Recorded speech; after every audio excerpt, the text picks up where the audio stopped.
Thank you very much.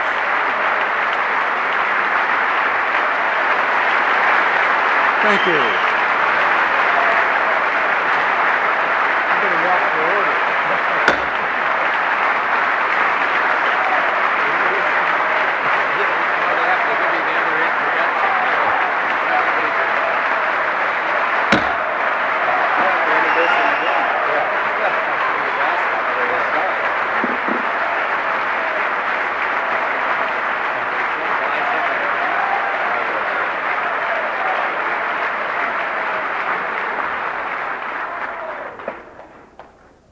Members of Congress, I have the high privilege and the distinct honor of presenting to you the President of the United States.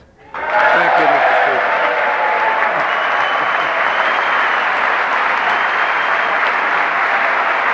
Thank you.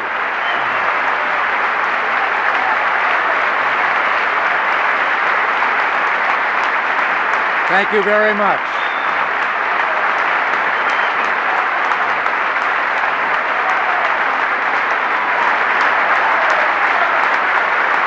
Thank you.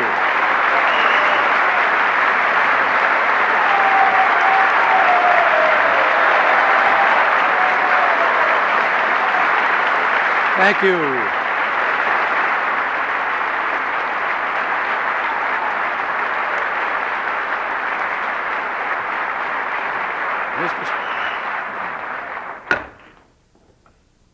Mr. Speaker, Mr. President, distinguished members of the House and Senate, when we first met here 7 years ago, many of us for the first time, it was with the hope of beginning something new for America. We meet here tonight in this historic chamber to continue that work. If anyone expects just a proud recitation of the accomplishments of my administration, I say let's leave that to history. We're not finished yet.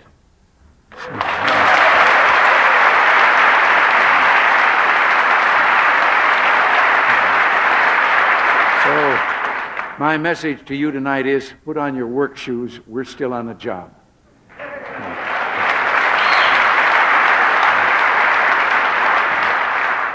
History records the power of the ideas that brought us here those 7 years ago.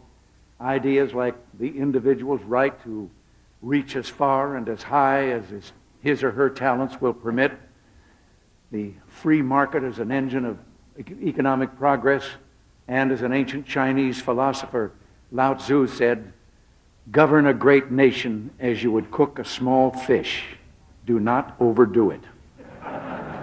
Well, these ideas were part of a larger notion, a vision, if you will, of America herself, an America not only rich in opportunity for the individual, but an America, too, of strong families and vibrant neighborhoods, an America whose divergent but harmonizing communities were a reflection of a deeper community of values. The value of work, of family, of religion, and of the love of freedom that God places in each of us and whose defense He has entrusted in a special way to this nation. All of this was made possible by an idea I spoke of when Mr. Gorbachev was here. The belief that the most exciting revolution ever known to humankind began with 3 simple words: we, the people. The revolutionary notion that the people grant government its rights and not the other way around. And there's one lesson that has come home powerfully to me, which I would offer to you now. Just as those who created this republic pledged to each other their lives, their fortunes, and their sacred honor, so too America's leaders today must pledge to each other that we will keep foremost in our hearts and minds not what is best for ourselves or for our party, but what is best for America.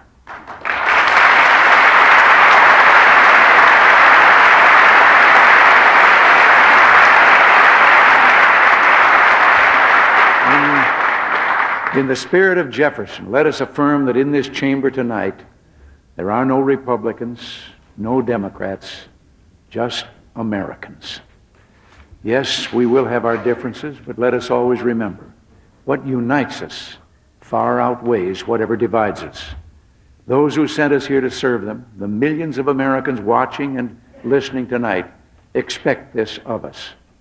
Let's prove to them and to ourselves that democracy works even in an election year. We've done this before, and as we've worked together to bring down spending, tax rates, and inflation, employment has climbed to record heights.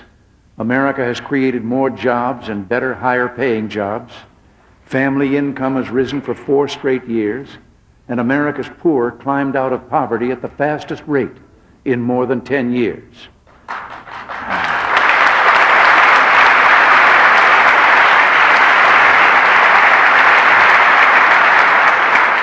Our record is not just the longest peacetime expansion in history, but an economic and social revolution of hope based on work, incentives, growth, and opportunity.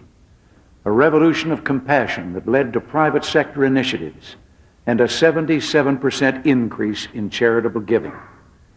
A revolution that at a critical moment in world history reclaimed and restored the American dream.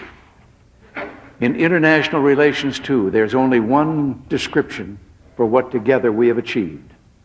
A complete turnabout, a revolution 7 years ago. America was weak and freedom everywhere was under siege. Today, America is strong and democracy is everywhere on the move. From Central America to East Asia, ideas like free markets and democratic reforms and human rights are taking hold. We've replaced blame America with look up to America.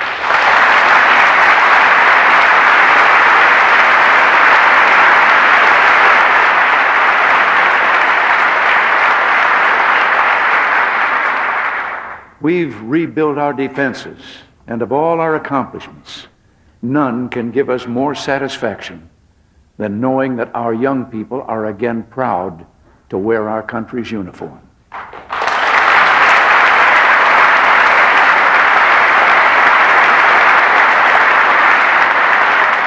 And in a few moments, I'm going to talk about 3 developments: arms reduction, the Strategic Defense Initiative, and the global democratic revolution that, when taken together, offer a chance none of us would have dared imagine 7 years ago. A chance to rid the world of the 2 great nightmares of the post-war era. I speak of the startling hope of giving our children a future free of both totalitarianism and nuclear terror. Tonight, then, we're strong, prosperous, at peace, and we are free. This is the state of our union. And if we will work together this year, I believe we can give a future president and a future Congress the chance to make that prosperity, that peace, that freedom, not just the state of our union, but the state of our world.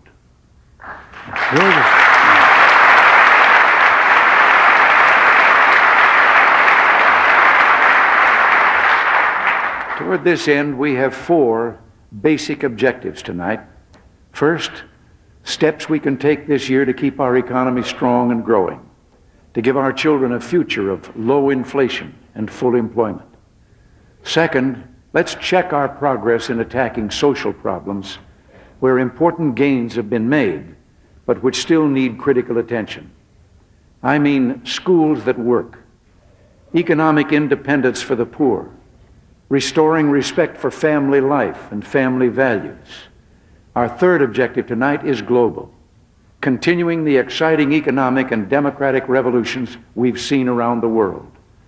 Fourth and finally, our nation has remained at peace for nearly a decade and a half as we move toward our goals of world prosperity and world freedom. We must protect that peace and deter war by making sure the next president inherits what you and I have a moral obligation to give that president: a national security that is unassailable and a national defense that takes full advantage of new technology and is fully funded.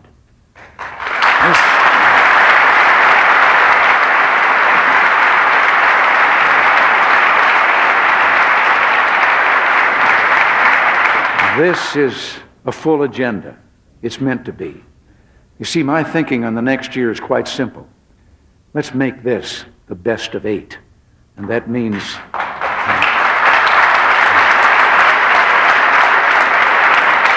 That means it's all out right to the finish line. I don't buy the idea that this is the last year of anything, because we're not talking here tonight about registering temporary gains, but ways of making permanent our successes. And that's why our focus is the values, the principles, and ideas that made America great. Let's be clear on this point.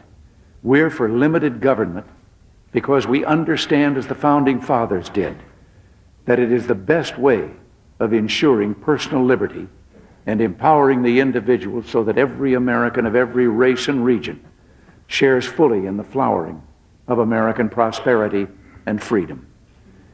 One other thing we Americans like: the future, like the sound of it, the idea of it, the hope of it. Where others fear trade and economic growth, we see opportunities for creating new wealth and undreamed of opportunities for millions in our own land and beyond. Where others seek to throw up barriers, we seek to bring them down.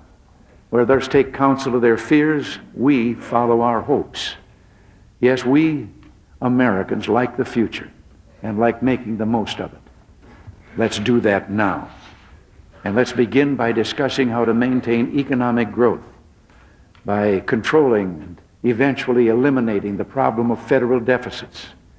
We have had a balanced budget only 8 times in the last 57 years. For the first time in 14 years, the federal government spent less in real terms last year than the year before. We took $73 billion off last year's deficit compared to the year before. The deficit itself has moved from 6.3% of the gross national product to only 3.4%. And perhaps the most important sign of progress has been the change in our view of deficits. You know, a few of us can remember when, not too many years ago, those who created the deficits said they would make us prosperous and not to worry about the debt because we owe it to ourselves. Well, at last, there is agreement that we can't spend ourselves rich.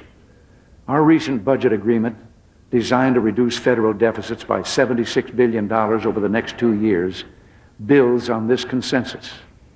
But this agreement must be adhered to without slipping into the errors of the past. More broken promises and more unchecked spending. As I indicated in my first State of the Union, what ails us can be simply put: the federal government is too big and it spends too much money.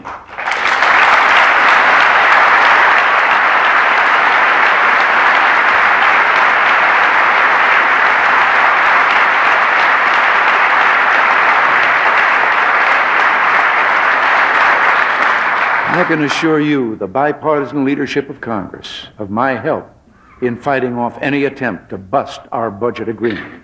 And this includes the swift and certain use of the veto power. Now, it's also time for some plain talk about the most immediate obstacle to controlling federal deficits: the simple but frustrating problem of making expenses match revenues, something American families do and the federal government can't, has caused crisis after crisis in this city. Mr. Speaker, Mr. President, I will say to you tonight what I've said before and will continue to say.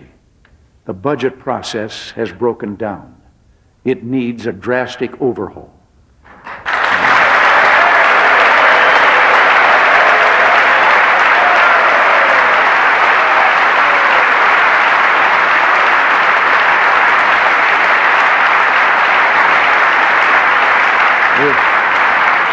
With each ensuing year, the spectacle before the American people is the same as it was this Christmas. Budget deadlines delayed or missed completely. Monstrous, continuing resolutions that pack hundreds of billions of dollars worth of spending into one bill, and a federal government on the brink of default. I know I'm echoing what you here in the Congress have said because you suffered so directly. But let's recall that in 7 years of 91 appropriations, bills scheduled to arrive on my desk by a certain date, only 10 made it on time. Last year, of the 13 appropriations bills due by October 1st, none of them made it. Instead, we had 4 continuing resolutions lasting 41 days, then 36 days, and 2 days, and 3 days, respectively. And then along came these behemoths.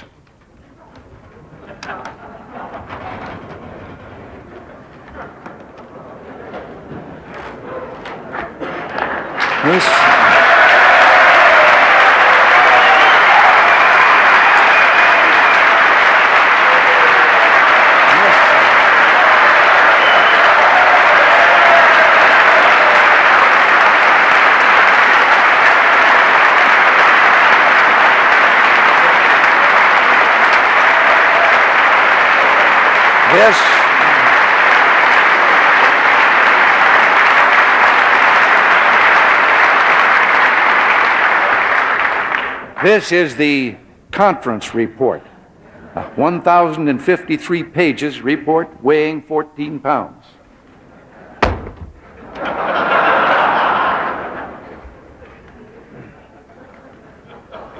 And then this, a reconciliation bill, 6 months late. That was 1,186 pages long, weighing 15 pounds. And the long-term continuing resolution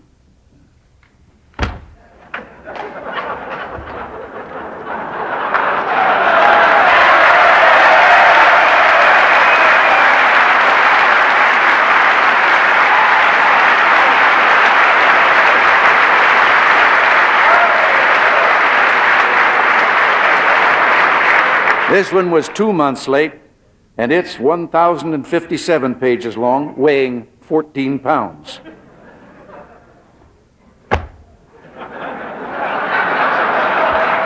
Now, that was a total of 43 pounds of paper and ink. You had 3 hours, yes, 3 hours to consider each. And it took 300 people in my Office of Management and Budget just to read the bill so the government wouldn't shut down. Congress shouldn't send another one of these.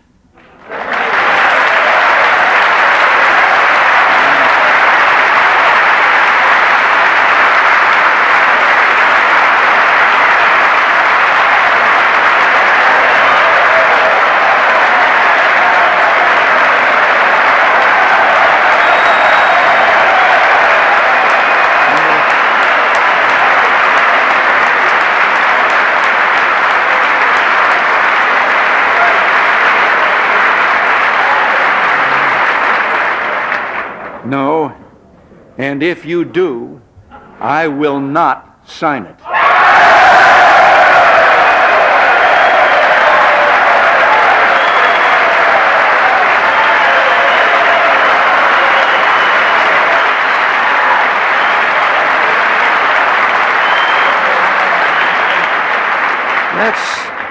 Let's change all this. Instead of a presidential budget that gets discarded, and a congressional budget resolution that is not enforced, why not a simple partnership, a joint agreement that sets out the spending priorities within the available revenues? And let's remember, our deadline is October 1st, not Christmas.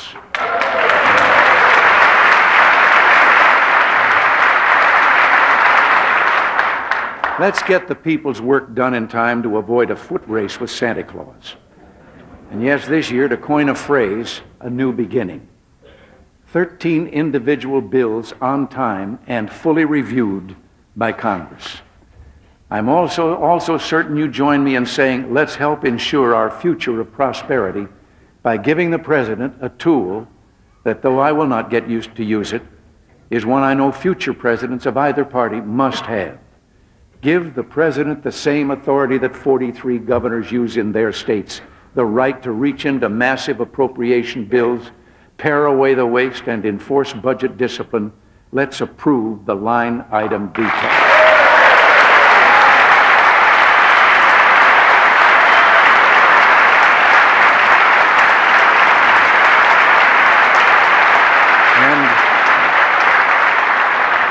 And let's take a partial step in this direction.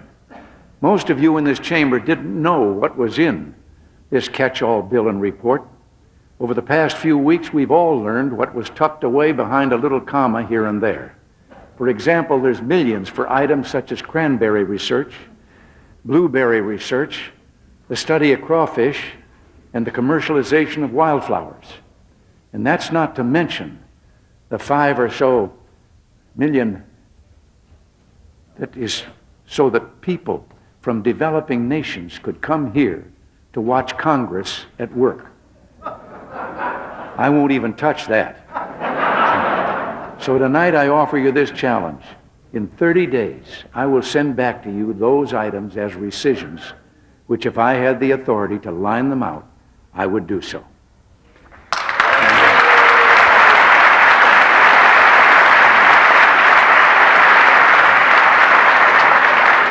Now review this multi-billion-dollar package that will not undercut our bipartisan budget agreement.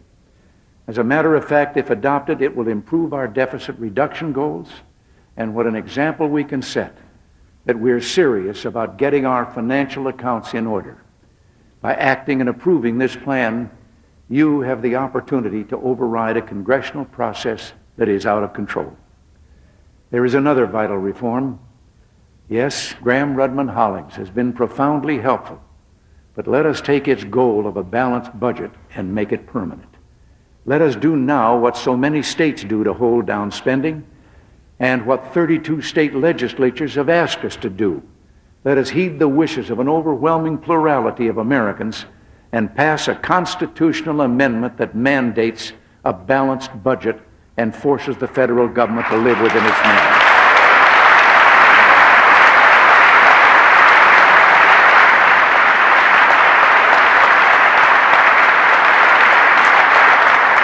Reform of the budget process, including the line item veto and balanced budget amendment, will, together with real restraint on government spending, prevent the federal budget from ever again ravaging the family budget. Let's ensure that the federal government never again legislates against the family and the home. Last September, I signed an executive order on the family requiring that every department and agency review its activities in light of 7 standards designed to promote and not harm the family. But let us make certain that the family is always at the center of the public policy process, not just in this administration, but in all future administrations. It's time for Congress to consider at the beginning a statement of the impact that legislation will have on the basic unit of American society, the family. And speaking of the family, let's turn to a matter on the mind of every American parent tonight: education. We all know the sorry story of the 60s and 70s, soaring spending, plummeting test scores, and that hopeful trend of the 80s when we replaced an obsession with dollars with a commitment to quality, and test scores started back up. There's a lesson here that we all should write on the blackboard 100 times. In a child's education, money can never take the place of basics like discipline, hard work, and yes, homework. As a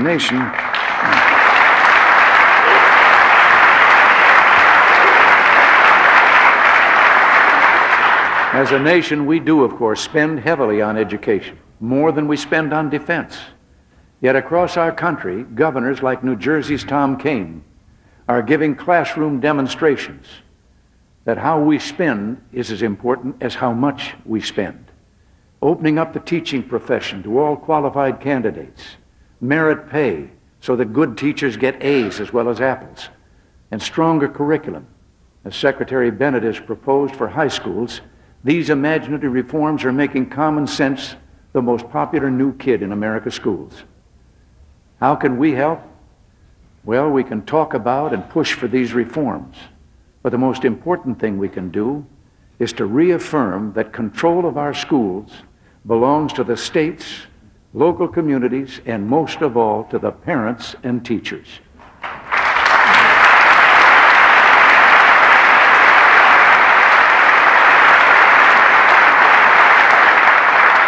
My friends, some years ago, the federal government declared war on poverty, and poverty won.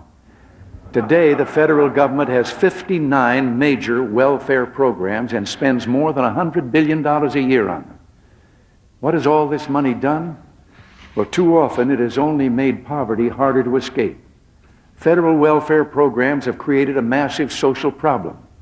With the best of intentions, government created a poverty trap that wreaks havoc on the very support system the poor need most to lift themselves out of poverty, the family. Dependency has become the one enduring heirloom passed from one generation to the next of too many fragmented families. It's time, this may be the most radical thing I've said in 7 years in this office, it's time for Washington to show a little humility. There are 1,000 sparks of genius in 50 states and 1,000 communities around the nation. It is time to nurture them and see which ones can catch fire and become guiding lights. States have begun to show us the way. They've demonstrated that successful welfare programs can be built around more effective child support enforcement practices and innovative programs requiring welfare recipients to work or prepare for work.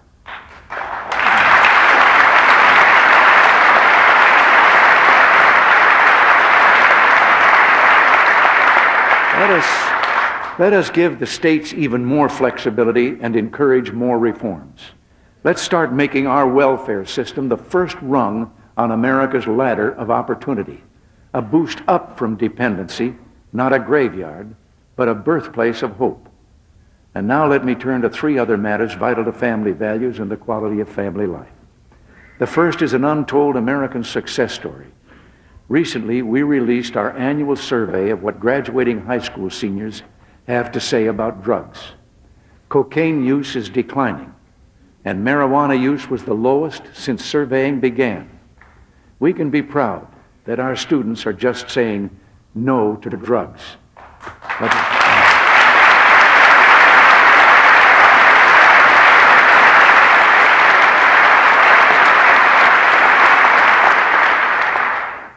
But let us remember what this menace requires. Commitment from every part of America and every single American.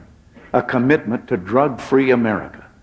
The war against drugs is a war of individual battles, a crusade with many heroes, including America's young people, and also someone very special to me. She has helped so many of our young people to say no to drugs. Nancy, much credit belongs to you. And I want to express to you your husband's pride and your country's thanks.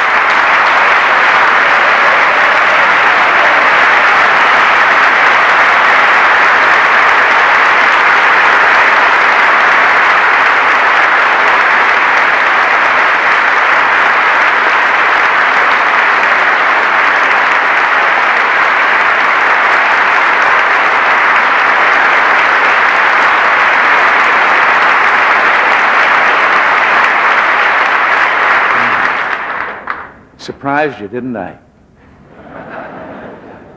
Well, now we come to a family issue that we must have the courage to confront.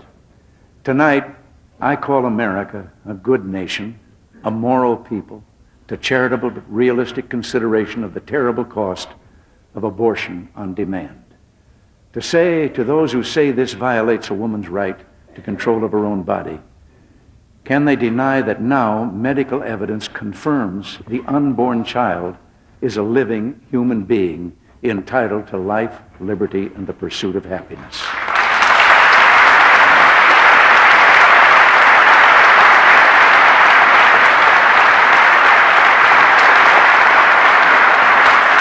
Let us unite as a nation and protect the unborn with legislation that would stop all federal funding for abortion, and with a human life amendment, making, of course, an exception where the unborn child threatens the life of the mother.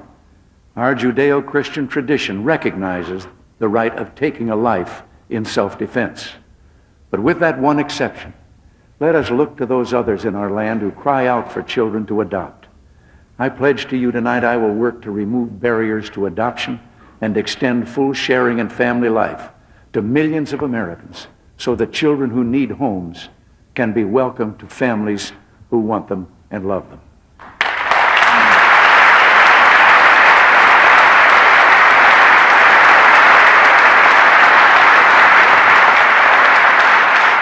And let me add here, so many of our greatest statesmen have reminded us that spiritual values alone are essential to our nation's health and vigor. The Congress opens its proceedings each day, as does the Supreme Court, with an acknowledgement of the Supreme Being.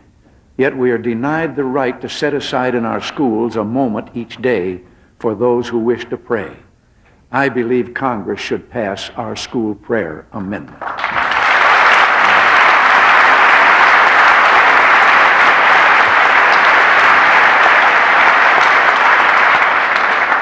Now, to make sure there is a full 9-member Supreme Court to interpret the law, to protect the rights of all Americans, I urge the Senate to move quickly and decisively in confirming Judge Anthony Kennedy to the highest court in the land, and to also confirm 27 nominees now waiting to fill vacancies in the federal judiciary.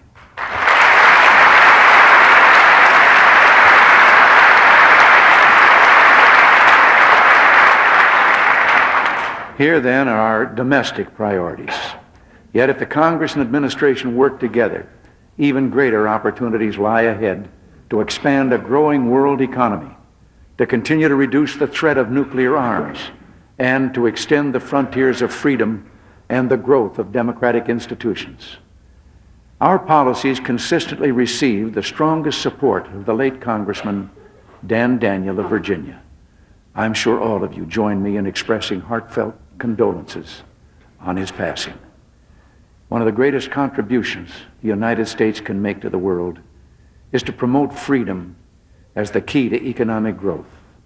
A creative, competitive America is the answer to a changing world, not trade wars that would close doors, create greater barriers, and destroy millions of jobs. We should always remember protectionism is destructionism. America's jobs, America's growth, America's future depend on trade that is free, open, and fair.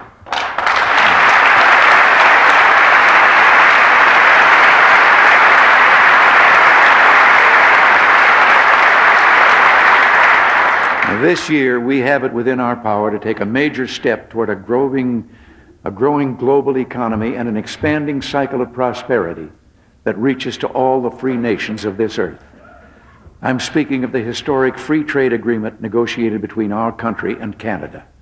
And I can also tell you that we're determined to expand this concept south as well as north.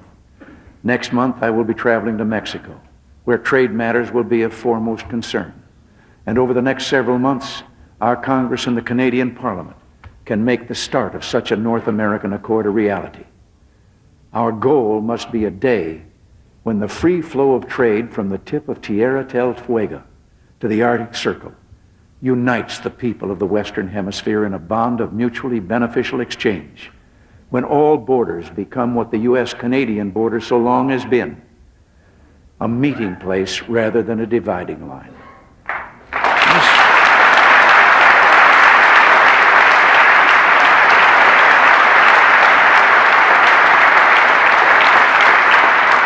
This movement we see in so many places toward economic freedom is indivisible from the worldwide movement toward political freedom and against totalitarian rule.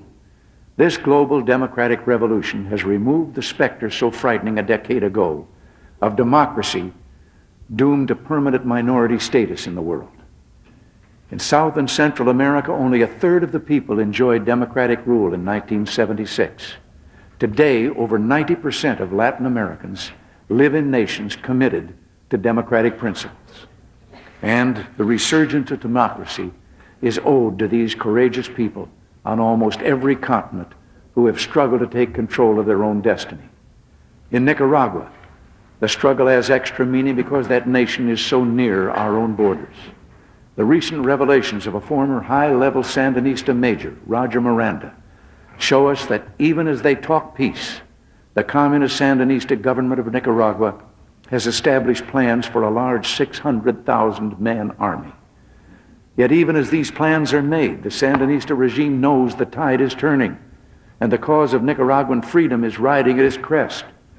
Because of the freedom fighters who are resisting communist rule, the Sandinistas have been forced to extend some democratic rights, negotiate with church authorities, and release a few political prisoners. The focus is on the Sandinistas, their promises, and their actions.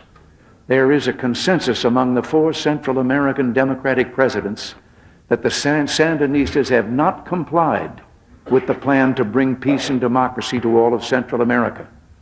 The Sandinistas again have promised reforms. Their challenge is to take irreversible steps toward democracy. On Wednesday, my request to sustain the freedom fighters will be submitted, which reflects our mutual desire for peace, freedom, and democracy in Nicaragua. I ask Congress to pass this request.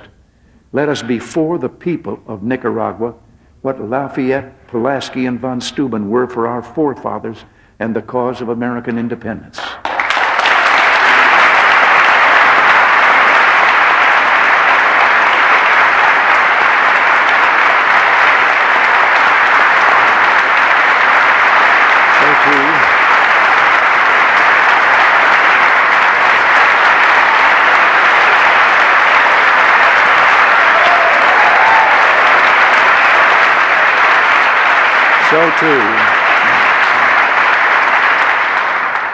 So too in Afghanistan. The freedom fighters are the key to peace. We support the Mujahideen.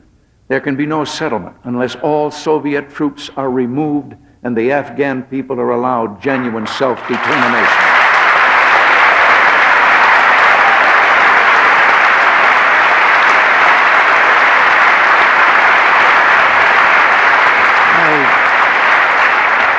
I have made my views on this matter known to Mr. Gorbachev, but not just Nicaragua or Afghanistan.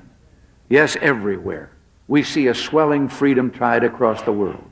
Freedom fighters rising up in Cambodia and Angola, fighting and dying for the same democratic liberties we hold sacred. Their cause is our cause, freedom. Yet even as we work to expand world freedom, we must build a safer peace and reduce the danger of nuclear war. But let's have no illusions. 3 years of steady decline in the value of our annual defense investment have increased the risk of our most basic security interests, jeopardizing earlier hard-won goals. We must face squarely the implications of this negative trend and make adequate, stable defense spending a top goal both this year and in the future. This same concern applies to economic and security assistance programs as well. But the resolve of America and its NATO allies has opened the way for unprecedented achievement in arms reduction. Our recently signed INF treaty is historic because it reduces nuclear arms and establishes the most stringent verification regime in arms control history, including several forms of short notice on-site inspection. I submitted the treaty today, and I urge the Senate to give its advice and consent to ratification of this landmark agreement.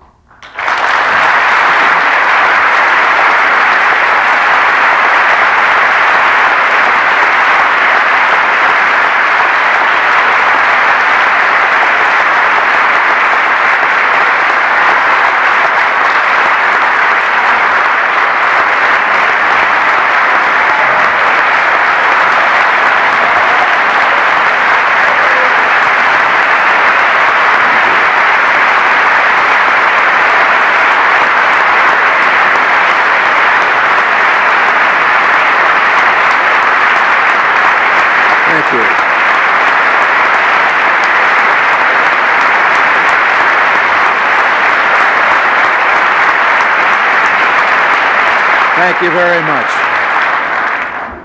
In addition to the INF Treaty, we're within reach of an even more significant START agreement that will reduce U.S. and Soviet long-range missile or strategic arsenals by half.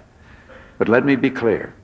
Our approach is not to seek agreement for agreement's sake, but to settle only for agreements that truly enhance our national security and that of our allies. We will never put our security at risk or that of our allies just to reach an agreement with the Soviets. No agreement.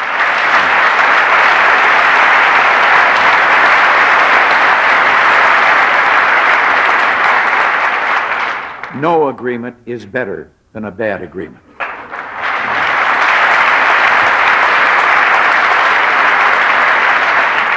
As I mentioned earlier, our efforts are to give future generations what we never had, a future free of nuclear terror.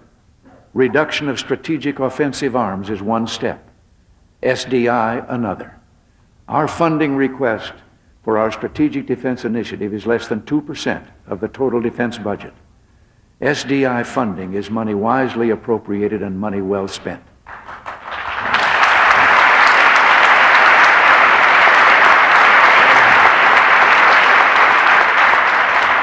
SDI has the same purpose and supports the same goals of arms reduction. It reduces the risk of war and the threat of nuclear weapons to all mankind.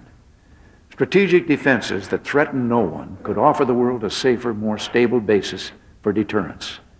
We must also remember that SDI is our insurance policy against a nuclear accident, a Chernobyl of the sky, or an accidental launch, or some madman who might come along.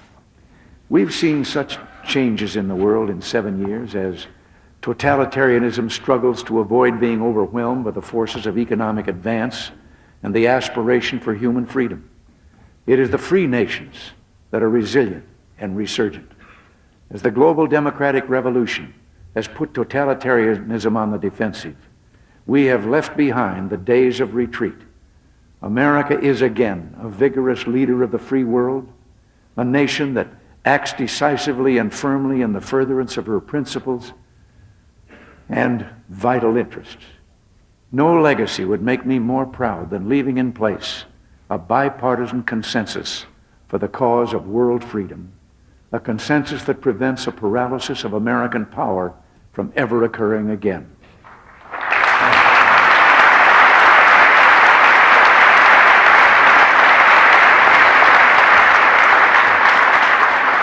But my thoughts tonight go beyond this, and I hope you'll let me end this evening with a personal reflection. You know, the world could never be quite the same again after Jacob Challis, a trustworthy and dependable clerk of the Pennsylvania General Assembly, took his pen and engrossed those words about representative government in the preamble of our Constitution.